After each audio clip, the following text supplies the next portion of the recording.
Senhor. Amém. Cumprimento também os irmãos da nossa casa de recuperação, né, que está nos acompanhando. Eles têm dado feedback todo domingo dos cultos que eles têm assistido.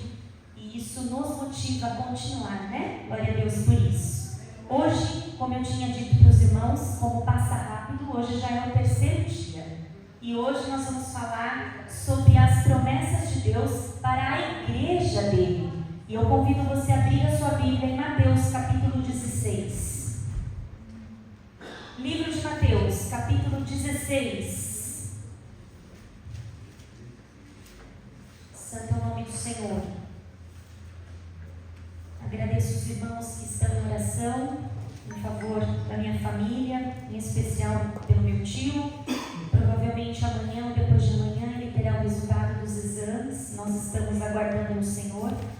Mas eu quero agradecer aos irmãos que têm se colocado à disposição na oração pela vida dele. Amém? Mateus 16, versículo... Vamos ler do início, né? Glória a Deus. Mateus 16 diz assim: quem achou, diga amém? Amém. Aproximando-se os fariseus e os saduceus, pediram-lhe que lhes mostrasse um sinal vindo do céu. Ele, porém, lhes respondeu: chegada a tarde, dizeis, haverá bom tempo, porque o céu está avermelhado. E pela manhã, hoje haverá tempestade, porque o céu está de um vermelho sombrio. Sabeis, na verdade, discernir o aspecto do céu, e não podeis discernir os sinais dos tempos? Uma geração má e adúltera pede um sinal, e nenhum sinal lhe será dado, senão de Jonas. E deixando-os, retirou-se. Ora, tendo os discípulos passado para o outro lado, se esqueceram de levar pão, e Jesus lhes disse: vede, e acautelai-vos do fermento dos fariseus e dos saduceus. Eles, porém, discorriam entre si, dizendo: é porque não trouxemos pão. Percebendo-o, Jesus disse: por que discorreis entre vós, homens de pequena fé, sobre o não terdes pão? Não compreendeis ainda, nem vos lembrais dos 5 pães para 5.000 homens, e de quantos cestos tomastes? Nem dos 7 pães para os 4.000, e de quantos cestos tomastes? Como não compreendeis que não vos falei a respeito de pães? E sim, acautelai-vos do fermento dos fariseus e dos saduceus. Então, entenderam que não lhes dissera que se acautelassem do fermento de pães, mas da doutrina dos fariseus e dos saduceus. A partir do versículo 13 agora é que começa o estudo. Indo Jesus para os lados de Cesareia de Filipe, perguntou a seus discípulos: quem diz o povo ser o filho do homem? E eles responderam: uns dizem João Batista, outros Elias, e outros Jeremias ou algum dos profetas. Mas vós, continuou ele, quem dizeis que eu sou? Respondendo Simão Pedro disse: tu és o Cristo, o Filho do Deus vivo. Então Jesus lhe afirmou: bem-aventurado és, Simão Bar-Jonas, porque não foi carne e sangue que te revelaram, mas meu Pai que está nos céus. Também eu te digo que tu és Pedro, e sobre esta pedra edificarei a minha igreja, e as portas do inferno não prevalecerão contra ela. Amém? Vamos orar? Senhor Deus e Pai, neste momento, meu Deus poderoso, que neste momento, Senhor, o Senhor possa abrir as janelas dos céus, Senhor, e estender as suas mãos ricas sobre cada um de nós. Que o Senhor, meu Deus, possa fazer um grande milagre, Senhor, em nosso meio, abençoando a sua igreja. Todos aqueles que saíram dos seus lares, das suas casas, ansiosos por receberem de Ti uma resposta, uma cura. Que o Senhor possa honrar, meu Deus, a fé nesta noite. Senhor, que durante a ministração deste estudo, o Espírito Santo de Deus possa curar, possa libertar, possa salvar, possa tirar, meu Deus, todo o empecilho, todo o tropeço, não só da vida dos meus irmãos, mas na vida da família dos meus irmãos, em nome de Jesus. E que ao final deste culto, nós estejamos completamente sarados, completamente ricos, completamente cheios da graça e do poder do Espírito Santo. Em nome do Pai, do Filho e do Espírito Santo. Amém. Palmas que exaltam Jesus.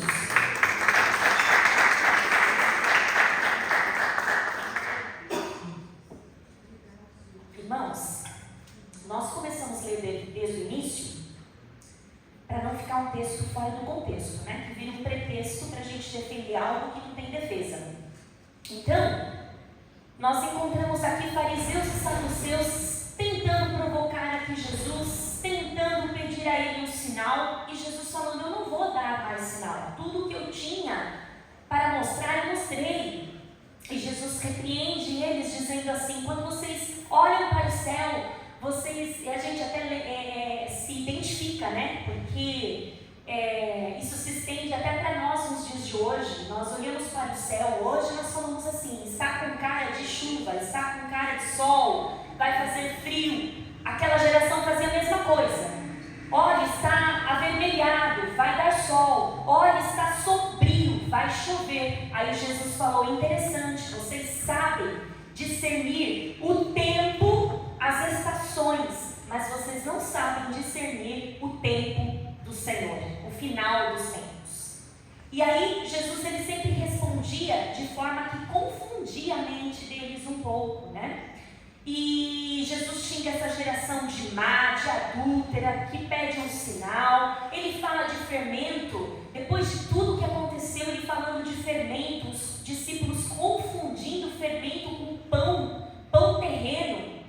E aí ele fala: meu Deus, vocês não lembram a diferença? Olha, vocês não estavam lá quando eu multipliquei os pães? Ou seja, fermento e pão para mim não é um problema. Quando eu falo de fermento, eu não estou falando de pão. E aqui nós vemos o Senhor Jesus um pouco bravo com a distração dos discípulos. E aí quando ele vai chegando ali em Cesareia com os seus discípulos, ele para e pergunta aos seus discípulos: quem o povo diz que eu sou? Vocês que andam por aí, vocês que ouvem as coisas por aí, o que as pessoas estão falando sobre mim? E aí eles começaram a falar: olha, uns dizem que o Senhor é João Batista, outros dizem que o Senhor é Elias, o profeta Elias. Outros dizem que o Senhor não é nem João Batista nem Elias, o Senhor é Jeremias. E outros citam outros nomes de profetas. E aí ele fala assim: ah, muito bem, e vocês? O que vocês dizem que eu sou? E aí Pedro salta na frente e diz assim: tu és o Cristo, o Filho do Deus vivo. E aqui o Senhor Jesus, ele se surpreende com a resposta de Pedro, e ele diz assim: Pedro, você não falou isso da carne, isso foi revelado para você, veio de uma revelação do céu para você, porque uma pessoa natural, ela não saberia que Cristo era Cristo, ele não havia se manifesto ainda ali diante das pessoas, ele não tinha ainda falado: eu sou o Cristo, até porque era perigoso que ele assim o dissesse. E aqui nós vamos adentrar então no versículo principal, mas antes de nós adentrarmos, falando um pouquinho de igreja, nós vamos entender nessa lição, nós precisamos terminar essa lição entendendo as principais promessas para a igreja. O Senhor fez muitas promessas, mas uma das principais é a vida eterna para a igreja, o poder para a igreja e a glorificação final do corpo. Essas são 3 promessas principais. São só essas? Não, existem muitas outras, mas essas são as principais. Quando nós olhamos para trás, desde que a igreja nasceu, ela é perseguida. Nós já vimos isso nas nossas lições anteriores. A perseguição nasceu com a igreja, caminhou com a igreja e persiste até a volta de Jesus.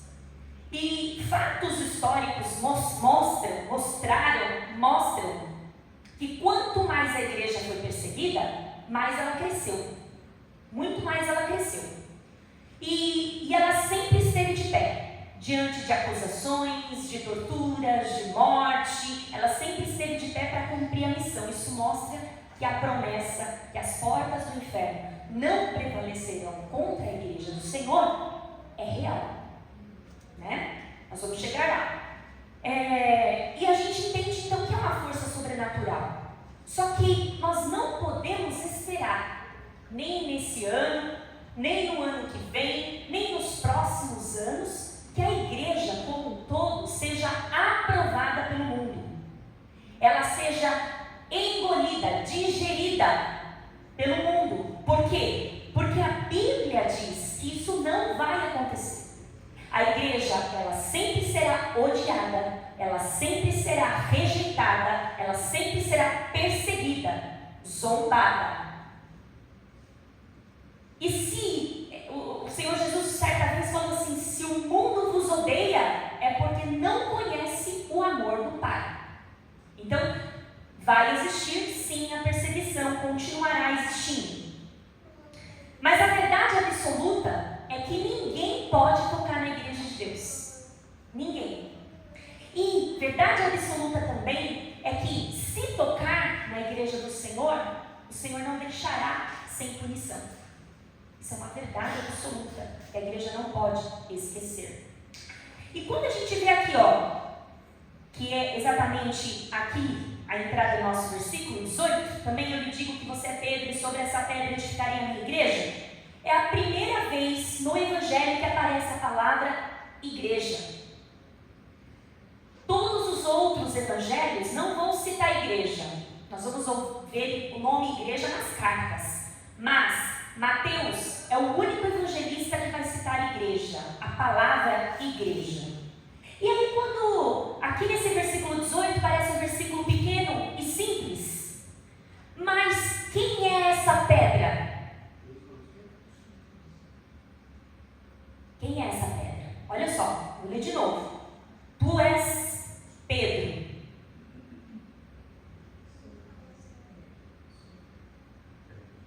Quem é essa pedra? Tu és Pedro. E sobre essa pedra edificarei a minha igreja. Quem é, nesse contexto aqui, quem é a pedra? Pedro. Pedro é a pedra. Nesse contexto. Ah, que absurdo, que heresia. Sempre aprendi que a pedra fundamental... Eu falei pedra fundamental? Não. Eu falei pedra angular? Não. Neste contexto aqui, a pedra é Pedro. E sobre esta pedra eu edificarei a minha igreja. E não foi isso que aconteceu? O que acontece com Pedro no Pentecostes? O que acontece com Pedro na casa de Cornélio? Pedro vai abrindo o caminho para a edificação da igreja. E depois que ele cumpre essa missão, ele sai de cena. Nós não vamos ver Pedro agindo mais em relação à igreja. Ah, mas quem pavimentou a igreja foi Jesus. Sim.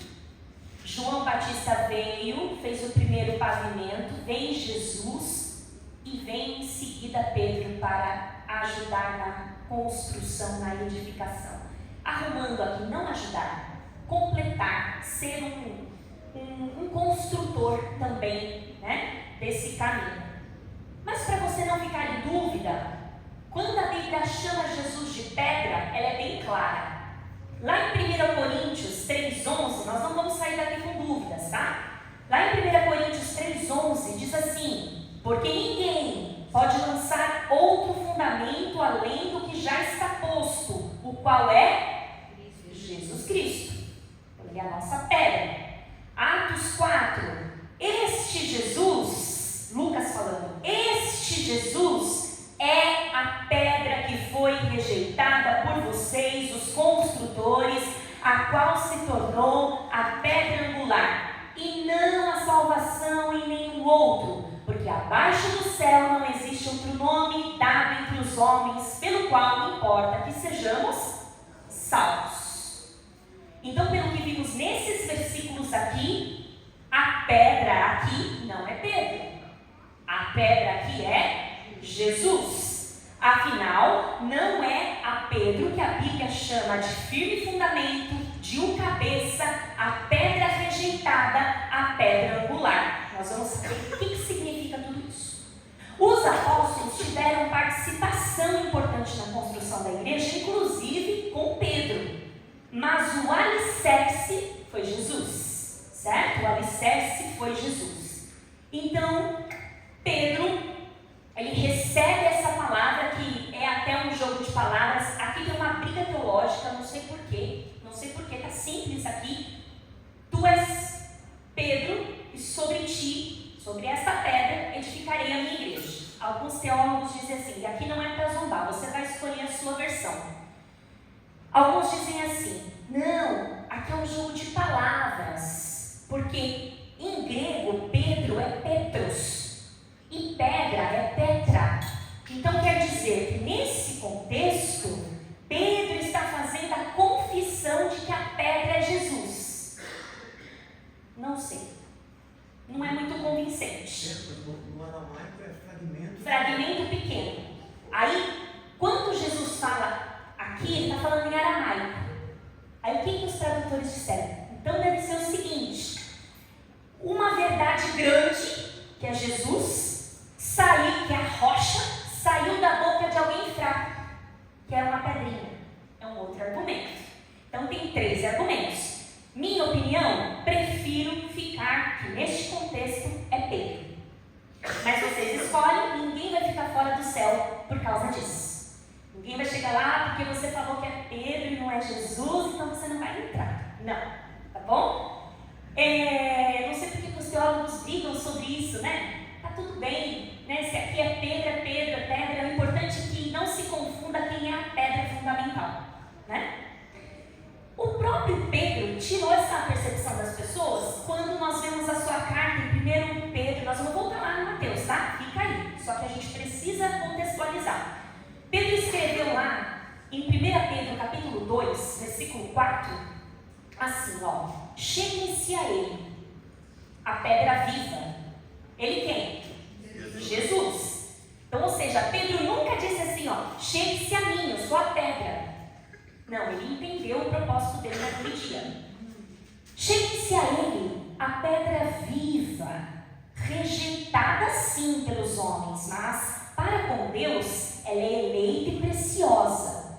E vocês também, como pedras vivas, são edificados como casa espiritual para ser um sacerdócio santo, a fim de oferecer sacrifícios espirituais agradáveis a Deus por meio de Jesus Cristo.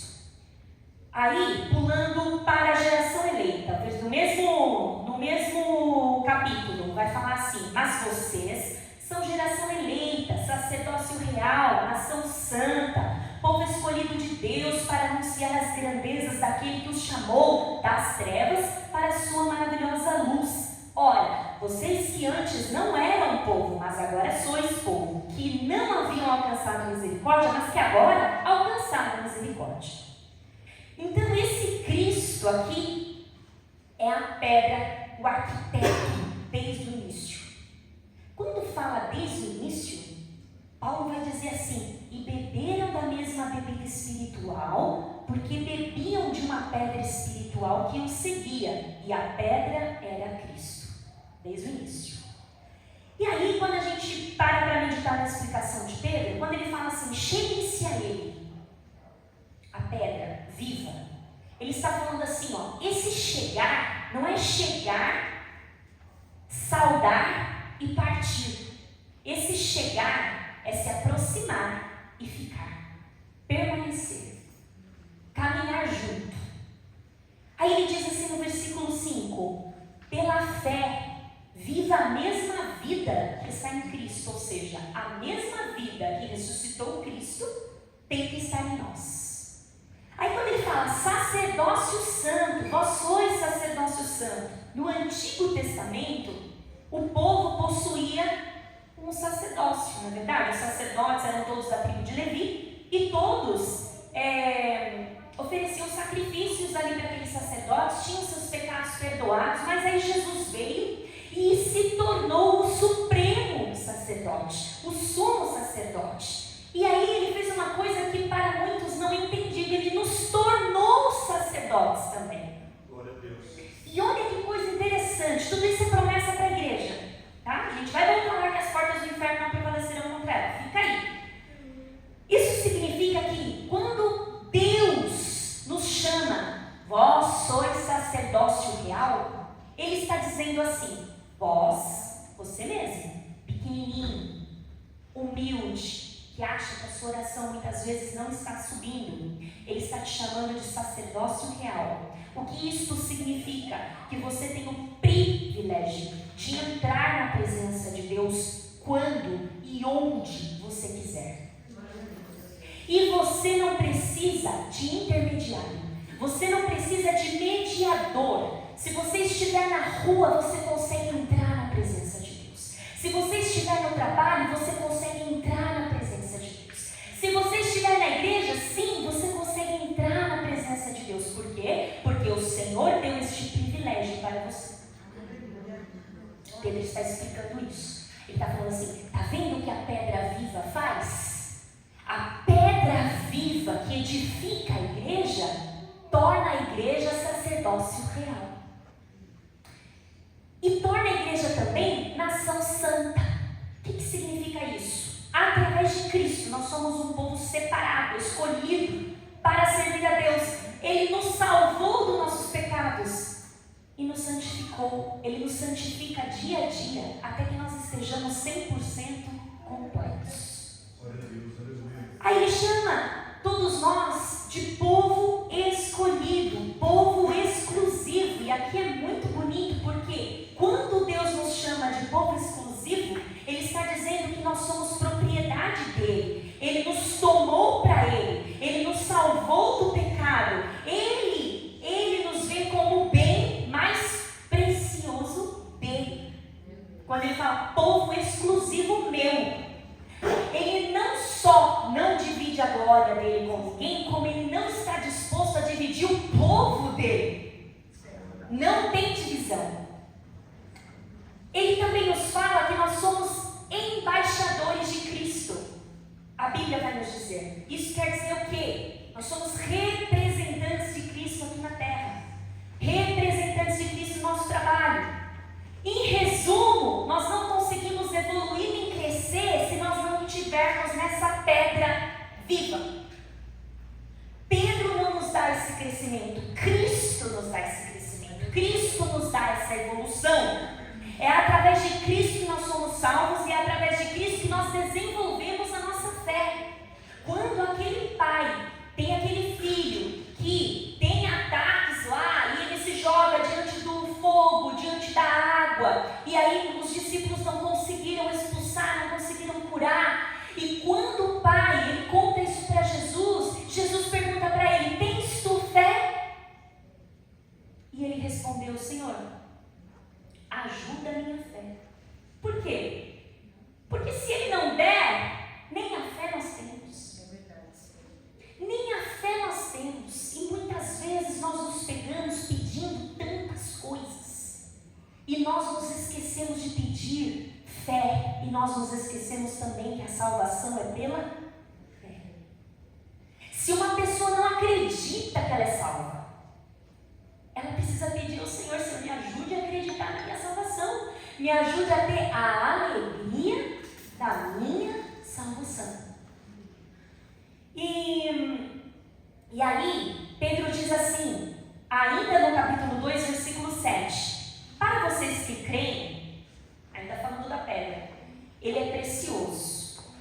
A pedra, Jesus. Mas para os que não creem, a pedra que os construtores rejeitaram, essa se tornou a principal pedra angular.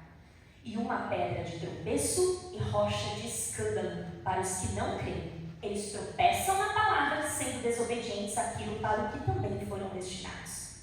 Olha que coisa. Ao mesmo tempo que Jesus é pedra angular, pedra preciosa para todo aquele que confia e crê, e ele é firme, onde eu posso construir em cima dele, eu posso edificar em cima dele, eu sei que a igreja está em cima dele, ele também é pedra de tropeço.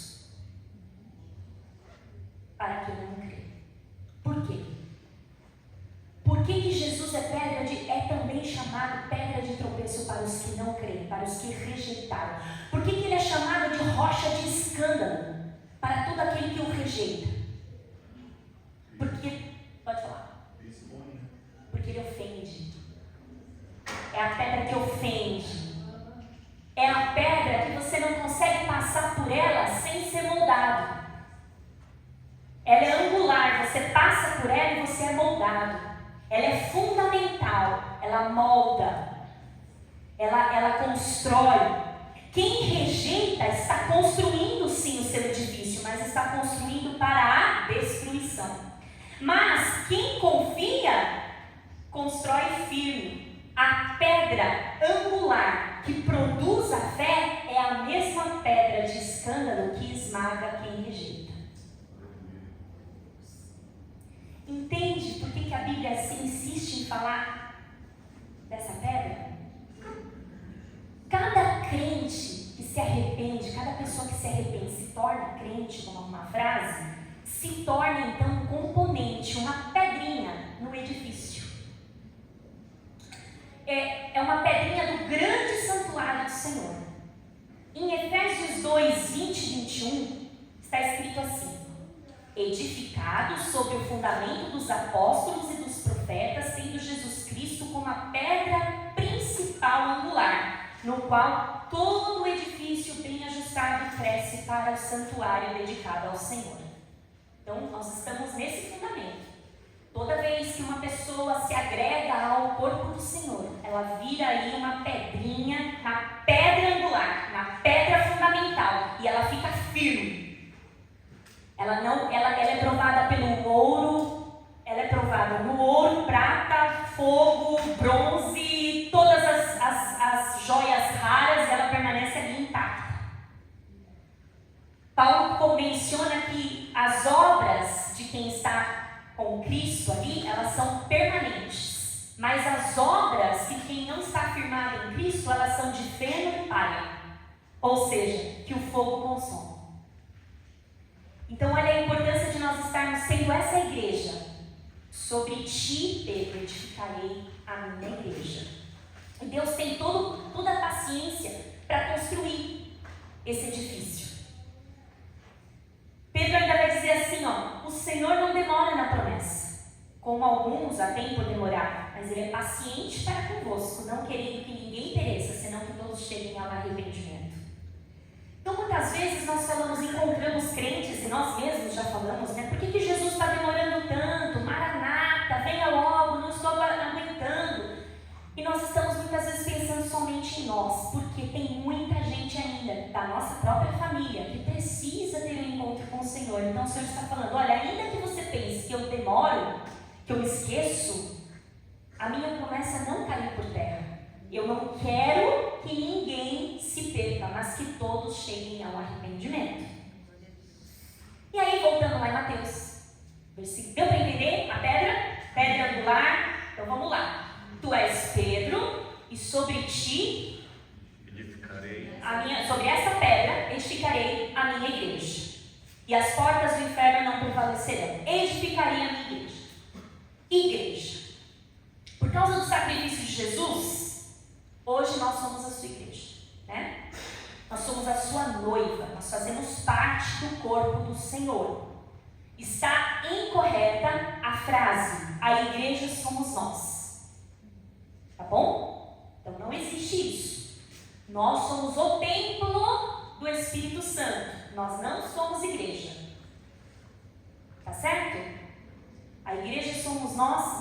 Não está na Bíblia isso. Até o significado de igreja não pode ser confundido com a nossa própria vida. Nós vamos ver por quê. Quando isso acontece, então, quando Jesus ele nos chama de sua noiva, sua igreja, que nós fazemos parte do seu corpo, nós então temos o direito, nós ganhamos o direito de usufruir de cada promessa que Cristo fez para a sua igreja sem que nós mereçamos. Então é gratuito. A palavra igreja, ela significa então no grego eclésia. E o que significa eclésia?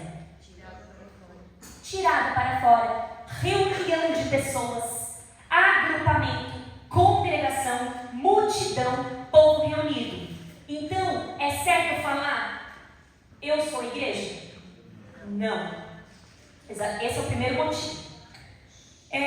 Também não dá para engolir, Se o Senhor está falando aqui que nós somos uma reunião de pessoas e que a igreja, como um todo, ela faz o bem, e que a igreja, como um todo, vive em união, e que a igreja, como um todo, tem que se amar, não pode fazer acepção de pessoas, não dá para nós engolirmos que nós tenhamos que ter uma área VIP para determinados tipos de crente. É antibíblico. Vai contra o que o Senhor está pregando. Vai contra. Não precisa ter muita gente brigando na internet. É bíblico, gente, não precisa. Ah, mas é o famoso, todo mundo vai ficar assediando. Ensina o povo, então ninguém está sendo convertido. Por quê? Vamos dar um exemplo. O que aconteceria conosco, e não adianta você falar que ficaria indiferente. Vamos citar aqui, ó. O que você faria se agora, neste culto aqui, entrasse um pregador famoso ou uma celebridade? Vamos falar aqui, o Neymar. Ele resolveu visitar o Caminho Cristo Pereira. Se ele aparece de sopetão, ninguém avisou, corremos o risco de começar como estamos aqui e terminar com um não tendo mais lugar, porque um vai passando para o outro, aí você não sabe quem está aqui. Você não sabe quem está sentado ali na frente, né? Ele está sentado no meio das pessoas. Aí, o que essas igrejas dizem? Ele não consegue adorar. Ele não vai conseguir adorar a Deus, porque as pessoas ficam em cima dele, querendo tirar foto, querendo isso, querendo aquilo. É o certo isso? Separar o Neymar? Ou disciplinar, no bom sentido, ensinar a igreja? Ensinar a igreja. Ô igreja, todos nós somos iguais diante do Senhor. Ô igreja, mas aí pode ser que alguém diga, mas quando vem um pastor diferente, ele é sentado aqui na... É diferente. São coisas diferentes. São coisas diferentes. O pastor está sentado aqui, ou qualquer outro pastor que seja convidado, por uma questão eclesiástica e também por uma questão hierárquica, né?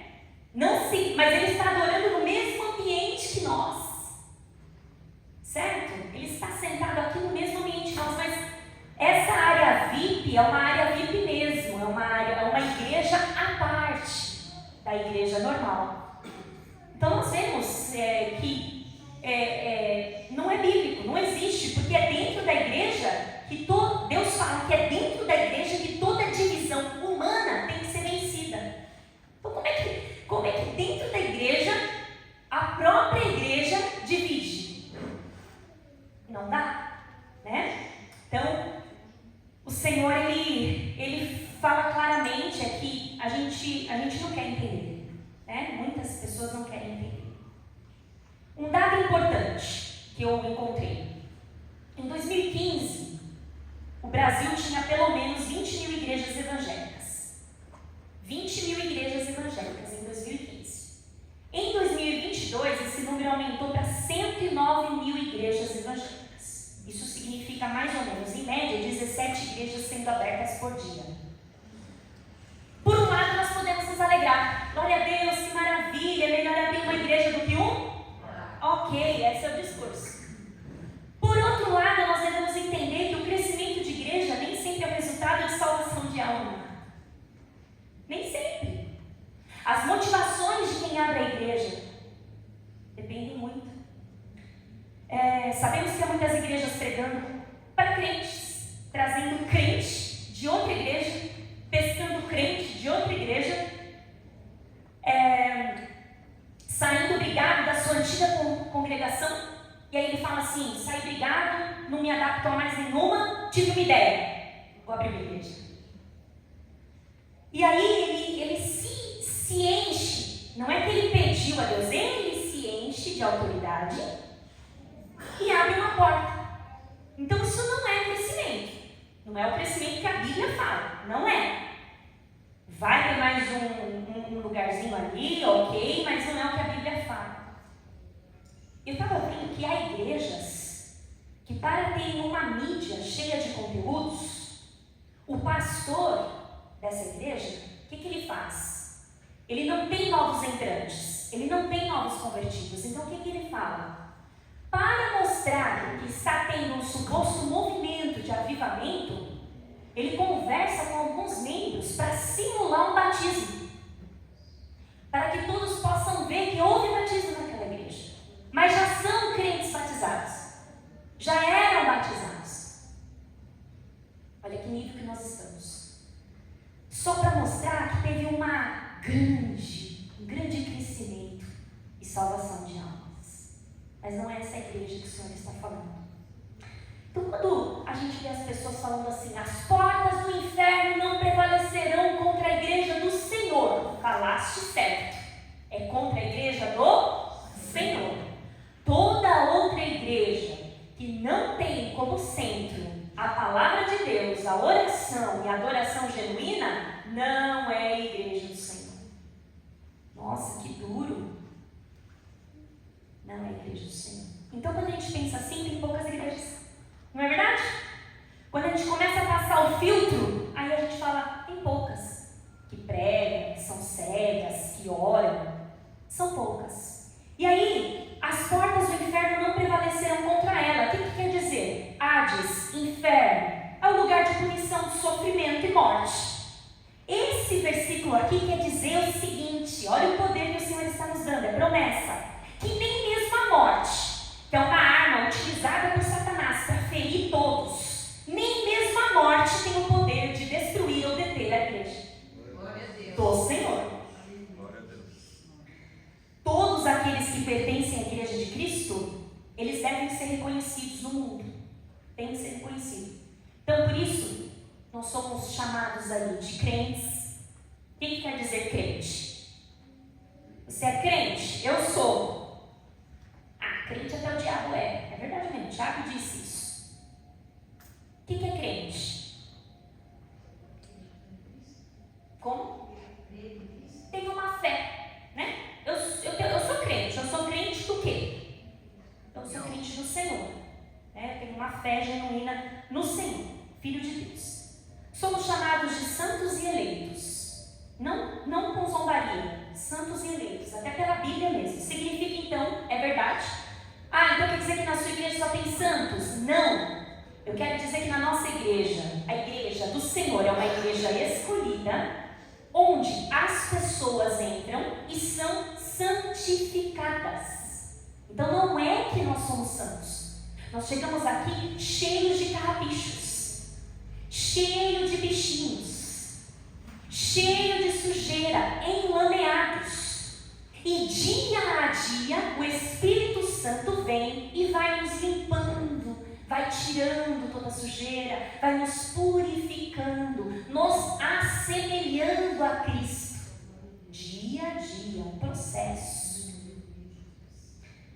Somos chamados também de discípulos. Discípulos, todos aqueles que estão aqui estão dispostos e abertos para aprender.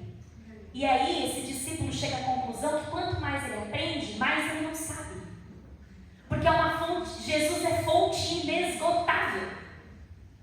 Quanto mais a gente aprende, mais a gente chega à conclusão que a gente não sabe. Nós também somos chamados de cristãos. Significa então que, olha como é sério, tudo que fazemos, tudo que falamos, diz respeito a Cristo. É como Cristo faria, é como Cristo agiria, é como Cristo responderia. E nós somos também chamados de irmãos entre nós. É tão nítido isso que quando uma pessoa vem para Cristo, ela já quer ser chamada de irmão, de irmã. E por quê? Por que o tratamento na igreja é diferente? Porque nós passamos a nos referir um ao outro como família de Deus. Irmão. Nós somos reconhecidos assim. Até para o mundo, quando eles não são nossos irmãos, mas eles falam assim, o irmão da igreja, a irmã da igreja, o pastor da igreja, né? Até o meu pai sabe discernir, né? Ele fala assim, aquela pessoa não é irmão não é crente, porque crente não faz isso, não faz aquilo, é por isso que eu não vou. Ele falou domingo, ele estava criticando uma pessoa e ele disse assim, é exatamente por isso que eu não vou. Ou é ou não é. Aí eu falei assim, que bom, né? Quando vir, vai vir para valer. Né? Aí ele falou, ou é ou não é. Ou está ou não está. Por isso que eu não vou. Porque eu não quero ficar nesse vai e vem aí. Mas tem muito crente que fica nesse vai e vem e gosta. Né? Gosta. Mas vamos deixar isso para outro dia. Então, por que a gente é chamado de irmão aqui entre nós? Nós somos reconhecidos, ou pelo menos deveríamos ser reconhecidos, por que nós somos então irmãos? Porque nós deveríamos, tá? Não é? Nós deveríamos ser reconhecidos de que aqui não tem briga, de que aqui não tem divisão, de que aqui todo mundo se ama, de que aqui não tem preconceito, não tem barreira social, aqui todo mundo se dá bem, ninguém luta, ninguém coloca o irmão de lado, não tem diferença racial, não tem diferença cultural. Isso é irmão, irmandade. Por quê? O que Cristo fala? Usando Paulo. Na igreja diz o Senhor, não há judeu, não há grego, não há servo, não há livre, não há rico, não há pobre, nem macho nem fêmea. Diante de Deus todos são iguais. Somos todos membros da família. Paulo vai falar assim, vocês já não são estrangeiros e peregrinos, mas vocês são concidadãos dos santos e membros da família de Deus. Ou seja, a igreja é membro da família de Deus. A igreja é a que dá forma para o corpo de Cristo. Ela é a representação de Cristo aqui na terra. É a representação de Cristo aqui na terra. João vai dizer assim, Jesus disse outra vez, a paz esteja com vocês. Assim como o Pai me enviou, eu também envio vocês. Ou seja, nós somos enviados por Deus para fazermos a diferença no mundo. Quem está ligado ao corpo de Cristo possui vida. Quem está nessa pedra angular possui vida. João 15 vai dizer, eu sou a videira, vocês são os ramos. Quem permanece em mim e eu nele, esse dá muito fruto, porque sem mim vocês não podem fazer nada. A igreja, então, ela não é uma instituição de paredes frias, embora pareça. Ela é um organismo vivo, ela é viva, ela frutifica, ela entra, ela sai, ela é viva. Os ramos da igreja estão ligados diretamente na videira verdadeira. Os ramos da igreja estão posicionados na videira verdadeira. Era para nós? Não era para nós, era para os judeus. Mas o que o grande agricultor fez? Enxertou a igreja na videira verdadeira. Aleluia. Por isso que não há judeu e nem grego. Todos estão ligados na videira verdadeira. Desta forma, nós recebemos a seiva que sai do caule principal, que é Jesus. Ali tem tudo o que você precisa. Vitamina, imunidade para os fungos, imunidade para as ervas daninhas. Está tudo ali na seiva, no caule que é Jesus. Lá em Colossenses vai dizer assim, me alegro nos sofrimentos por vocês e completo no meu corpo o que resta das aflições de Cristo, a favor do corpo dele, que é a igreja. Então o corpo de Cristo é a igreja. Por isso que é inconcebível que alguém que julga fazer parte desse corpo, alguém que julga ser uma pedrinha desse santuário, é inconcebível que alguém que julga fazer parte do corpo de Cristo deseje, ao mesmo tempo, o mal do seu próximo. Sabe por quê? Porque, no fim, todos fazem parte do mesmo corpo. Então, não faz sentido um membro, a mão esquerda, orar para que a mão direita não funcione. Não faz sentido. Não faz sentido orar que um olho enxergue mais que o outro olho. Mas eu não peço isso. Não faz sentido quando você dobra os seus joelhos e você pede ao Senhor que esmague o seu irmão, que prove o seu irmão, que pise o seu irmão, puna o seu irmão. Porque no final das contas, você está orando contra o corpo de Cristo. Ah, mas essa oração vai ser ouvida? Não quero saber. Deus é juiz, Ele que sabe. Mas não tem cabimento alguém que está ligado na videira orar para que um membro do próprio corpo se dê mal, né? Seja provado, seja apertado.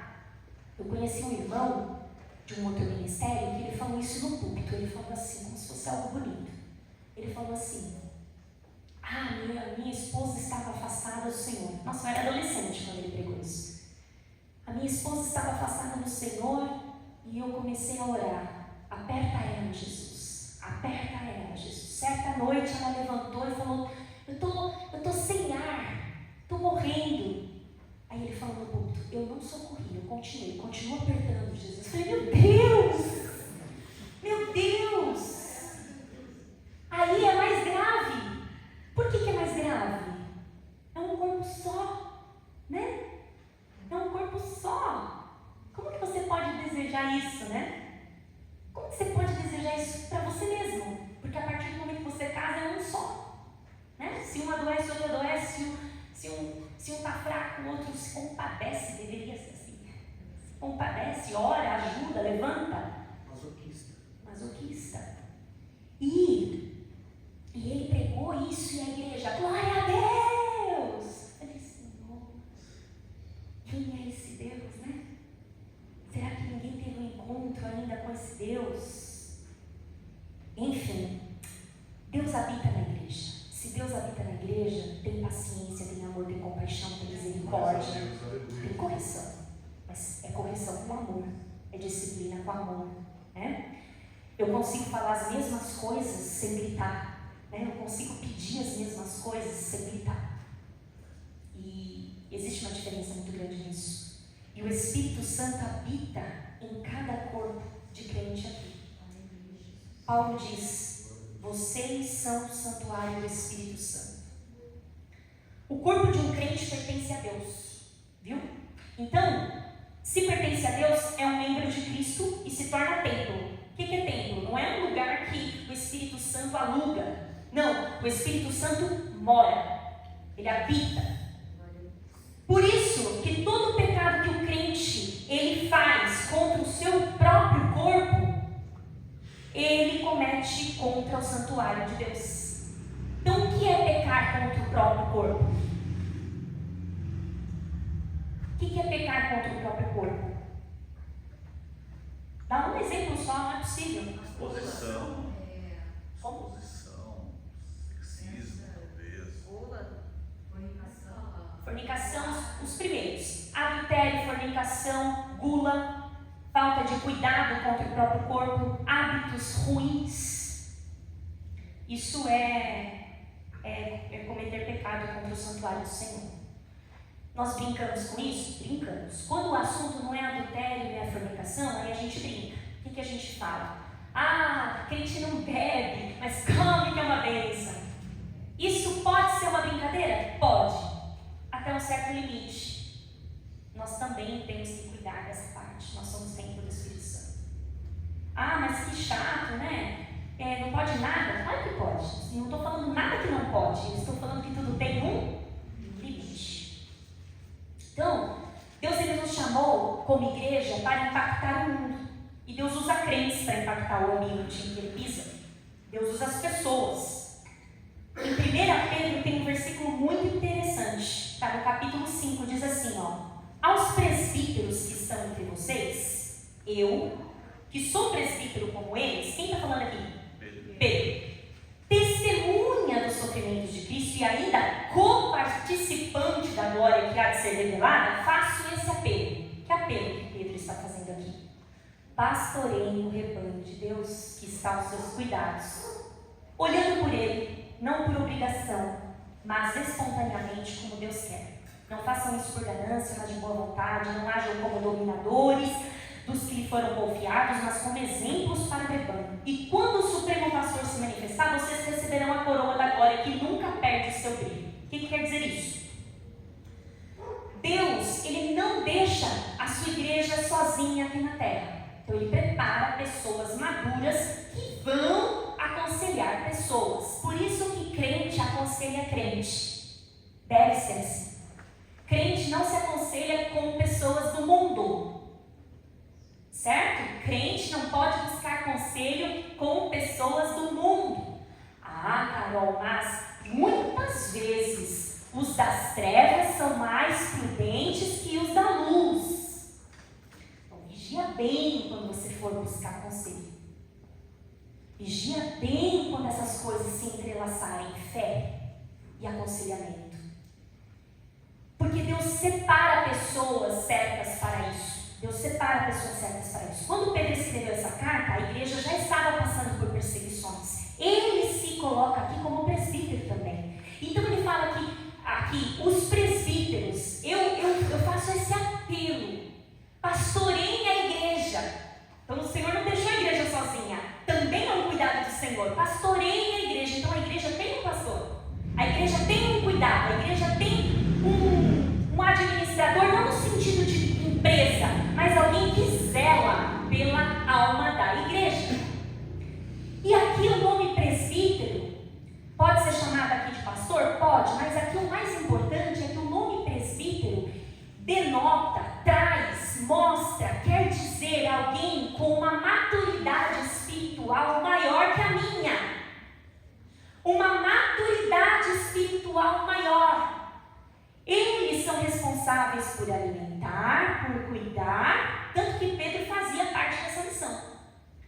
Então Pedro no versículo 1 ele fala, vai presbíteros, ele motiva. No versículo 2 e 3 ele exorta, ele fala, mas pastoreiem o rebanho. Ou seja, alimentem quando precisa, ensinem quando precisa, conduzam quando precisa, mas tenham em mente que a igreja não é sua, a igreja é do Senhor. Pedro está falando. Aí ele fala, faça tudo isso sem sentimento de obrigação, mas com voluntariedade. E aí ele fala, não usando grito, força, e nem manipulação, e nem ameaça. E por que Pedro falou isso? Porque muitas pessoas usam da posição, usam da autoridade para ameaçar. Né? Muitas igrejas aí fora. As pessoas ficam apavoradas, porque não se há ali o amor do Senhor. E aí Pedro está falando, e até quando você deve fazer isso? Até a volta de Jesus.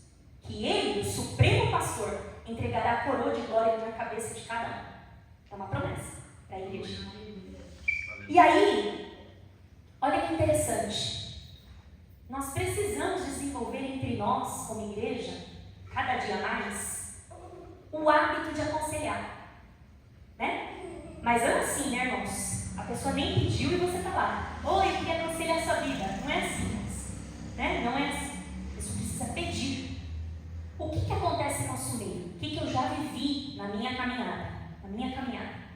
Por onde eu passei, por lugares que eu passei.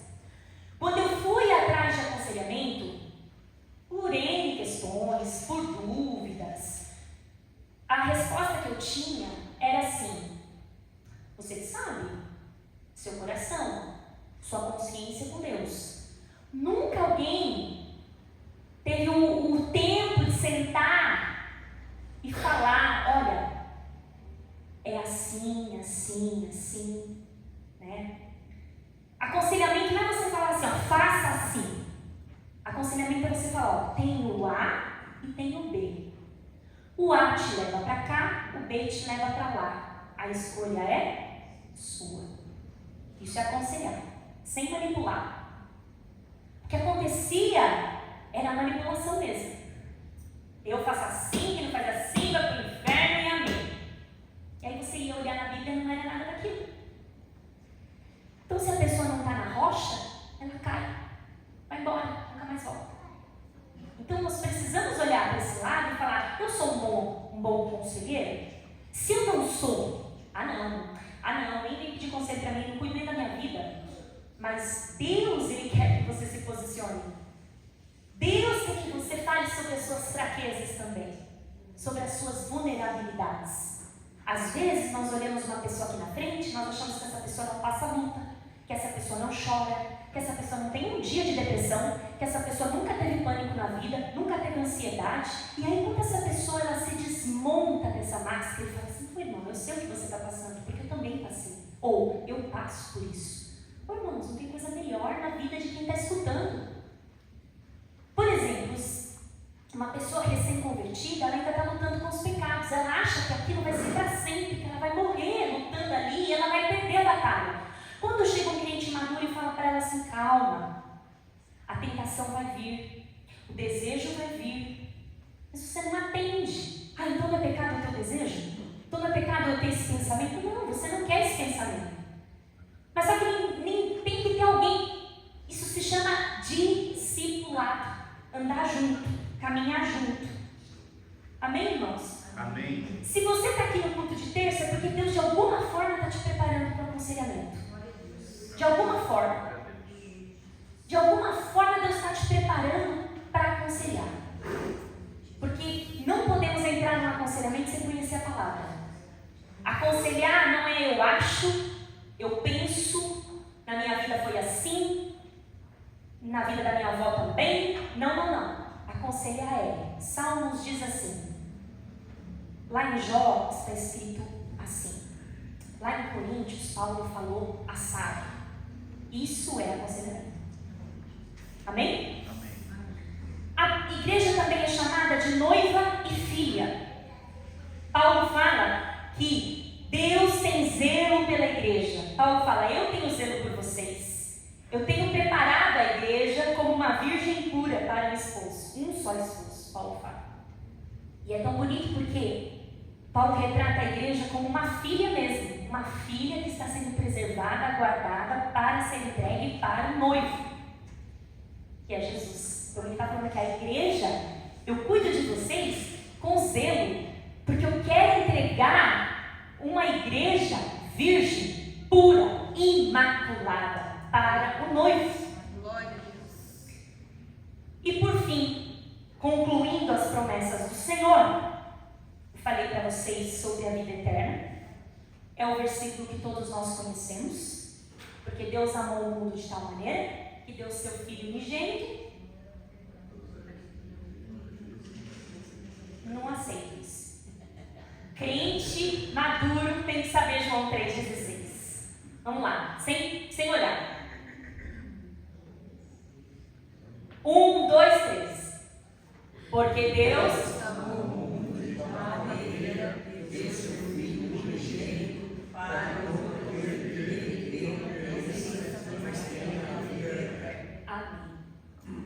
Não dá para lutar sem memorizar a promessa. Viu? Quando Jesus venceu no deserto, ele falava assim, porque está escrito. Porque está escrito. Aqui está escrito. O crente de hoje fala assim, onde está escrito? Onde? Está na Bíblia. Né? Depois de Gênesis. Até Apocalipse eu ouvi o pastor pregando isso outro dia. Aí ele cai nessa, né? Aí começa a citar coisas que não estão na Bíblia. Por exemplo, água mole em pedra dura, tanto bate até que pura, glória, né? Está na Bíblia. E aí quem não conhece fala, tá mesmo, irmão, está em Provérbios. Né? João 5 diz assim, é uma promessa. Em verdade vos digo, quem ouve a minha palavra e crê naquele que me enviou, tem a vida eterna. Não entre em condenação, mas passou da morte para a vida. Como que eu oro essa promessa? Senhor, lembra-te que o Senhor falou que quem ouve a tua palavra e crê, tem a vida eterna. E hoje eu estou ouvindo e estou crendo. Eu quero saltar da morte para a vida. Ora a promessa, se aposta da promessa, a promessa para a igreja. Outra promessa para a igreja. 1 João, capítulo 3, versículo 2 ao 3 diz assim: Amados, agora somos filhos de Deus, e ainda não se manifestou o que havemos de ser. Sabemos que quando Ele se manifestar, seremos semelhantes a Ele, porque o veremos como Ele é, e todo aquele que nele tem essa esperança se purifica a si mesmo, assim como Ele é puro. Como orar essa promessa? Senhor, como diz a sua palavra em 1 João, que agora nós somos filhos de Deus, eu peço a Ti que o Senhor me faça semelhante a Ti, Que o Senhor me faça estar perto de Ti, purificado e cheio da esperança. Glória a Deus. Outra promessa, essa é a promessa de poder. Lucas 24. Eis que envio sobre vocês a promessa do meu Pai. Permaneçam na cidade de Jerusalém, até que do alto sejam revestidos de poder. Senhor, o Senhor disse lá em Lucas que o Senhor enviaria a promessa. O Senhor também disse em Joel: e acontecerá depois disso que derramarei o meu Espírito sobre toda a humanidade. Os filhos e as filhas de vocês profetizarão, e os velhos sonharão, e os jovens terão visões. Senhor, eu oro para que a tua igreja tenha velhos que sonham, tenham jovens que tenham visões, que o seu Espírito seja derramado, porque é a sua promessa. Eu me aposto da sua promessa. Isso é orar a promessa do Senhor. Glória a Deus. Condição para que essas promessas sejam cumpridas. Aquela palavra lá que eu falei para vocês, que precisa orar por ela. Aquela palavra de 2 letras: fé e fidelidade. Andar com Deus. Andar com Deus e Deus andar com você. Enoque tinha isso. Ele não só andava com Deus, Deus andava com ele, né? Tem uma diferença. Quando você fala assim: eu e Jesus nós somos assim, eu ando com ele e ele anda com você. Meu Deus.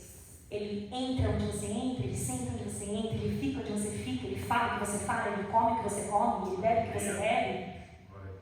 Enoque andava com Deus, a Bíblia fala, e Deus andava com ele. Amém? Aleluia. Que o Senhor nos abençoe, que nos ensine a orar as promessas sobre a nossa família, sobre a nossa casa. Como eu disse, é uma prateleira. Nós precisamos tomar posse. E olha, irmãos, como elas são valorosas. Elas são valorosas, mas como elas brilham no momento do deserto. Aí você abraça elas muito mesmo. Então abraça as promessas, ore as promessas, porque elas são vida para nós. Amém? Receba a promessa de Deus, igreja. Palmas que dá para Jesus.